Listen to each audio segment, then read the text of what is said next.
Hi there, joining me today, Dennis Voznesenski, Associate Director, Sustainable and Agriculture Economist. Dennis, thanks for joining us. Thanks, Tony. Dennis, harvest is getting into full swing around the country. How far have we progressed? Well, it's going very well at the moment. Queensland, largely done to an extent. We're looking at GrainCorp's harvest report, and they were saying that around 5 million tonnes of crop is harvested this year already. That's across the whole East Coast, so I think Queensland, New South Wales, Victoria. That compares to around 2.5 million tonnes last year, so there's a lot more harvested at this point than there was at this point last year.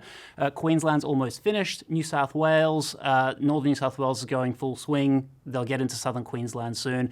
And then Victoria and South Australia are going to start ramping up as well.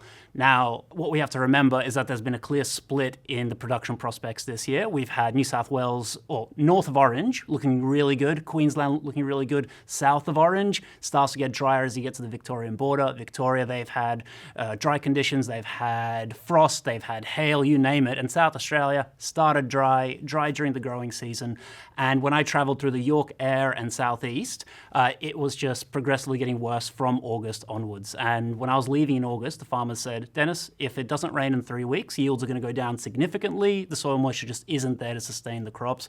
And when I came back 3 weeks later, it was not looking good. And there was frost as well. So a clear split this year between New South Wales, Queensland doing okay, and then Vic and SA really struggling.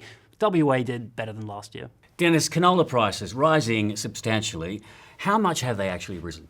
Well, it depends on what time frame you look at. Over the last week, they've risen a tiny bit, but over the last probably month, they've gone up 5 to 7% in Australia. And since the lows of April, they've gone up an astronomical 30%. So there's been a significant increase, both on the Australian market, so what our farmers would be getting for their canola that they're harvesting right now, and also overseas in the key markets of Europe, where the majority of our canola goes. They've also had some pretty steep rises.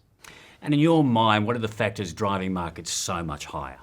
Well, Europe, which again is our major export destination, some years we export well over 80% of our canola to Europe. Their production declined by 2 million tonnes from around 19 all the way down to 17 million tonnes this year. In Western Europe, far too wet. In Eastern Europe, it was simply too dry.